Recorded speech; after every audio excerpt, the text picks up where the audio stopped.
Hello friends, super magic रसोई में मित्रों हूँ आपनु स्वागत करूँ छूं। आज हूँ રીંગણની શાક એકદમ અલગ જ રીતથી તમારી સાથે શેર કરું છું, જે તમે આંગળા ચાટતા રહી જશો ને એટલું ટેસ્ટી બનશે। તો તમને ચોક્કસ આ વિડીયો ગમશે, ગમે તો લાઈક કરજો, શેર કરજો અને સબસ્ક્રાઇબ કરવાનું તો ભૂલતા જ નહીં। અને મિત્રો બાજુમાં રહેલું બેલ આઇકનને પણ પ્રેસ કરજો, જેથી કરીને લેટેસ્ટ વિડીયોની માહિતી તમને મળતી રહે।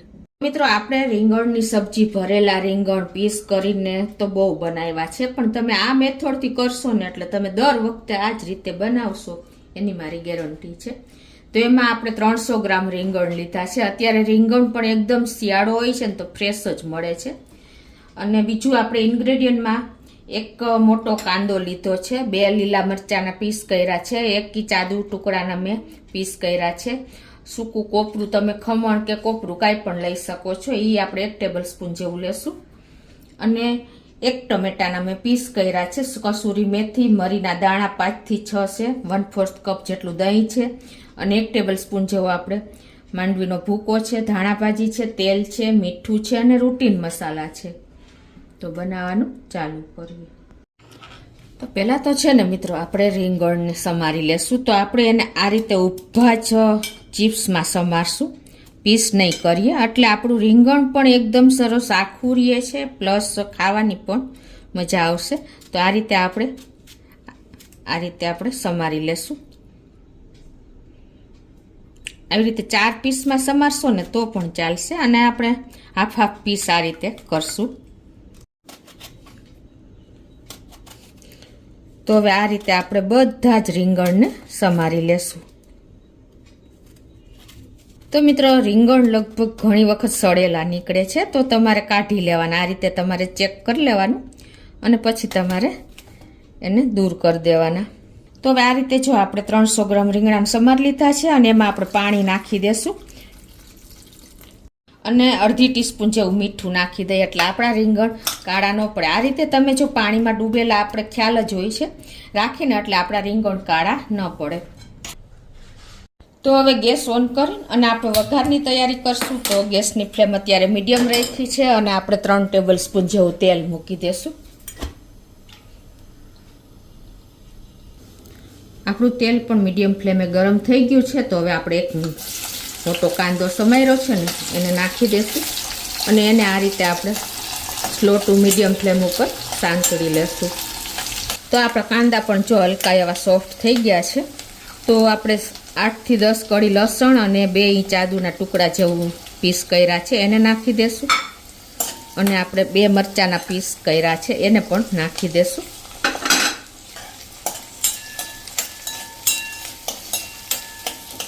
આ રીતે 1 જ મિનિટ આપણે સ્લો ફ્લેમ ઉપર ચલાવી લેશું। અને હવે આપણે આમાં મેં 1 ટેબલ સ્પૂન જેવા નારિયેળના કટકા કર્યા છે, એને પણ આપણે આ રીતે તેલમાં જ સોતે કરી લેશું, કાંદા મરચાં લસણ ભેગું। હલકા બ્રાઉન આપણે કરવાના છે, વધારે બ્રાઉન કલર નથી લેવાનો, એકદમ સરસ એની કચાશ બધી દૂર થઈ જાય અને લાઇટ એવા સંતળાઈ જાય ને ત્યાં સુધી। તો આ રીતે જો આપણે બધું સંતળાઈ ગયું છે એવું લાઇટ એવું, તો હવે આપણે એક પ્લેટમાં કાઢી લેશું અને ગેસને બંધ કરી દેશું।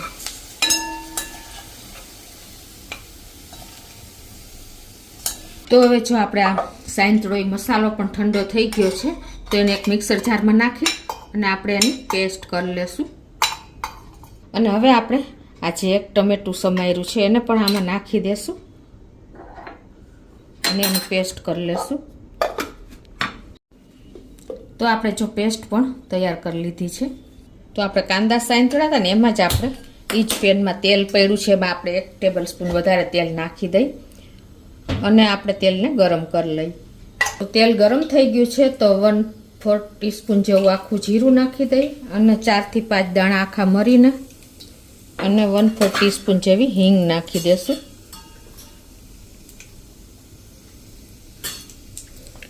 અને હવે જે આપણે આ પેસ્ટ બનાવી છે ને પેસ્ટને આમાં સાંતળી લેશું। ગેસની ફ્લેમ અત્યારે આપણે સ્લો જ રાખી છે। તો આ રીતે સ્લો ફ્લેમ ઉપર આપણે પેસ્ટને એકદમ મિક્સ કરી લેશું.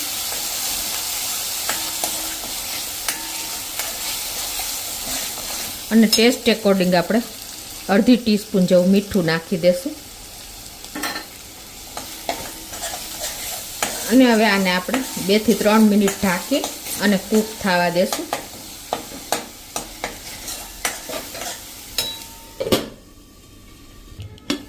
તો 2 થી 3 મિનિટ થઈ ગઈ છે સ્લો ફ્લેમ ઉપર જ. અને આપણે જો સરસ પેસ્ટ પણ આપણી કૂક થઈ ગઈ છે. તો હવે આમાં આપણે મસાલા કરી લઈએ.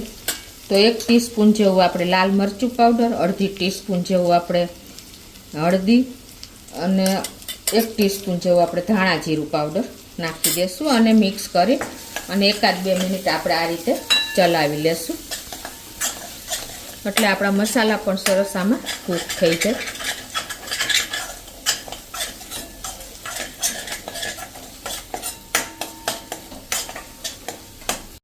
તો હવે આ રીતે જો 1-2 મિનિટ આપણે ચલાવી લીધું છે. અને હવે આપણે જે મિક્સર જારમાં પેસ્ટ બનાવી હતી ને એમાં જ મેં અડધો કપ પાણી નાખીને અને આ પાણીને આપણે આ પેસ્ટમાં નાખી દઈશું.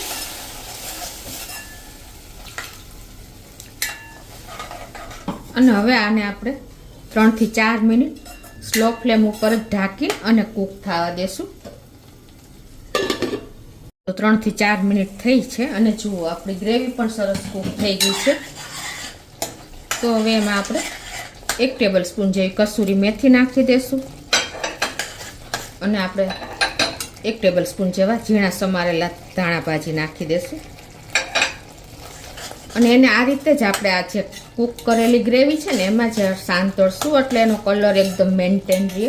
મિત્રો નાની નાની બાબત ધ્યાન રાખશો ને કે કઈ સ્ટેજે કઈ વસ્તુ નાખવી તો તમારું એકદમ એનું લુક પણ સરસ આવશે અને ટેસ્ટ પણ સરસ આવશે. જો આ રીતે આપણે નાખ્યા પછી 1-8 મિનિટ આ રીતે હલાવશું એટલે ધાણા ભાજી અને આપણી કસૂરી મેથી બંને આ ગ્રેવીમાં જ સરસ કલર લઈને અને કૂક થઈ જશે. 1-8 મિનિટ પછી હવે આપણે એમાં દહીં 1/4 કપ જેટલું લીધું છે ને એ નાખી દેશું. કન્ટિન્યુ આપણે આને હલાવતા જ રહેશું એટલે દહીં આપણું ફાટે નહીં અને ગ્રેવી સાથે એકદમ સરસ મિક્સ થઈ જાય. દહીં નાખો ત્યારે કાં તમારે ગેસને એકદમ બંધ કરી દેવાનો, હલાવીને પછી ચાલુ કરવાનો, અને નહીંતર તમે સ્લો ફ્લેમ ઉપર પણ આ પ્રોસીજર કરી શકો છો. જો 1-8 મિનિટ આપણે હવે આને હલાવતા જ રહેશું એટલે આપણું દહીં એકદમ મિક્સ થઈ જાય. તો આ રીતે જો આપણે 1-2 મિનિટ હલાવ્યું અને એકદમ સરસ આપણું દહીં પણ મસાલા સાથે મિક્સ થઈ અને તેલ પણ છૂટું પડી ગયું છે. હવે આ સ્ટેજે આપણે એમાં 1 ગ્લાસ જેવું પાણી નાખી દેશું. ગરમ પાણી નાખશો ને મિત્રો તો તમારા શાકનો ટેસ્ટ મેન્ટેન રહેશે.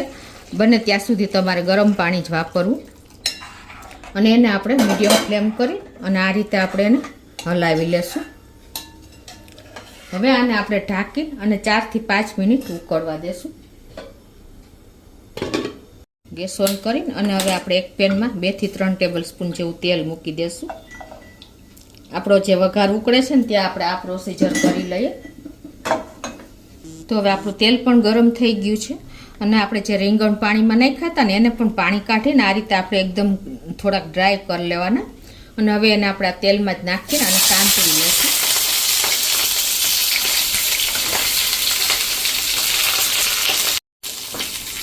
તો આ રીતે આપણે હવે એને હલાવતા રહેશું એટલે એકદમ સરસ આપણા રીંગણ આવી તેલમાં ફ્રાય થઈ જાય અને એની કચાશ પણ દૂર થઈ જાય.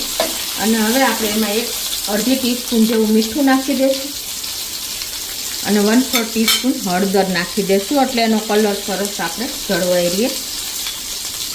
અને એને આપણે મીડિયમ ટુ ફૂલ ફ્લેમ ઉપર જ આ રીતે કન્ટિન્યુ 4 થી 5 મિનિટ આપણે એને સાંતળી લેશું. તો આ બાજુ જો આપણે રીંગણ પણ 80% જેવા કૂક થઈ ગયા છે. આપણે વધારે કૂક નથી કરવાના. તો ગેસની ફ્લેમ આપણે બંધ કરી દઈશું અને જે આપણે આ ગ્રેવી ઉકળે છે ને એ પણ સરસ જો થોડી ઘણી કૂક તો થઈ જ ગઈ છે, ઠીક પણ થઈ ગઈ છે. તો હવે આપણે આ ગેસ બંધ કરી અને એમાં જ આપણે આ રીંગણને નાખી દઈશું.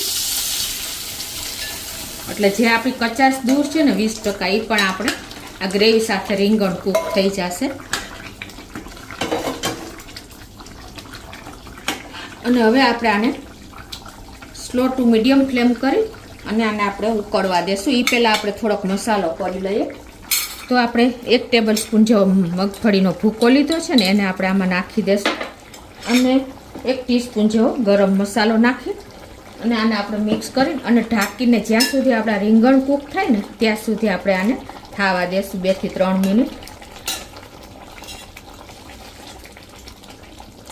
અને ગેસની ફ્લેમ આપણે સ્લો જ રાખશું. તો જુઓ આપણે શાક પણ સરસ કૂક થઈ ગયું છે. 2-3 મિનિટ જ થઈ છે. જો મિત્રો, તો આપણે ગેસને પણ બંધ કરી દઈએ. તો હવે આપણે ગેસ બંધ કરી દીધો છે અને થોડી એવી ધાણા ભાજી ઉપરથી નાખી દઈએ અને મિક્સ કરી લઈએ અને આપણે સર્વ પણ કરી લઈએ. જુઓ મિત્રો, મોઢામાં પાણી આવી જાય ને એવી આપણે રીંગણની સબ્જી રેડી થઈ ગઈ છે. કોઈ ટાઈમ પણ નહીં લાગે. તો હવે એને આપણે એક બોલમાં નાખી દેશું. આ રીતે મિત્રો તમે ચિપ્સમાં રીંગણ સમાર્યું હોય છે. જો કે રીંગણને કોઈ ટાઈમ જ નથી લાગતો, પણ આ રીતે સમાર્યું હશે ને તો શાક ખાવાની પણ મજા આવશે. અને એનું ગ્રેવીનું લુક જુઓ મિત્રો, છે ને એકદમ ચટાકેદાર. આપણે ચિપ્સ પણ સરસ એવી દેખાશે. હવે ઉપરથી આપણે ડેકોરેશન પૂરતી થોડીક ધાણા ભાજી નાખી દેશું. મિત્રો જુઓ, શાકનું લુક જુઓ, એનું ટેક્સચર જુઓ, તમને બતાવી દો. આ શાક તમે બાજરાના રોટલા, ભાખરી કોઈ પણ સાથે ખાઈ શકશો. એટલું આપણે સિમ્પલ ગ્રેવીથી લથબથતું અને ચટાકેદાર ટેસ્ટી એવું આપણું કાઠિયાવાડી સૌરાષ્ટ્રનું શાક બન્યું છે મિત્રો. તો તમે ચોક્કસ એક વખત આ રીતે ટ્રાય કરજો અને મને કોમેન્ટ બોક્સમાં જણાવજો કે તમને આ શાકની રેસીપી કેવી લાગી. મિત્રો જે રીંગણ નહીં ખાતા હોય ને એ પણ આ અઠવાડિયામાં 2 વાર બનાવીને ખાશે. તમને ગમે તો લાઈક કરજો, શેર કરજો અને સબસ્ક્રાઈબ કરવાનું તો ભૂલતા જ નહીં.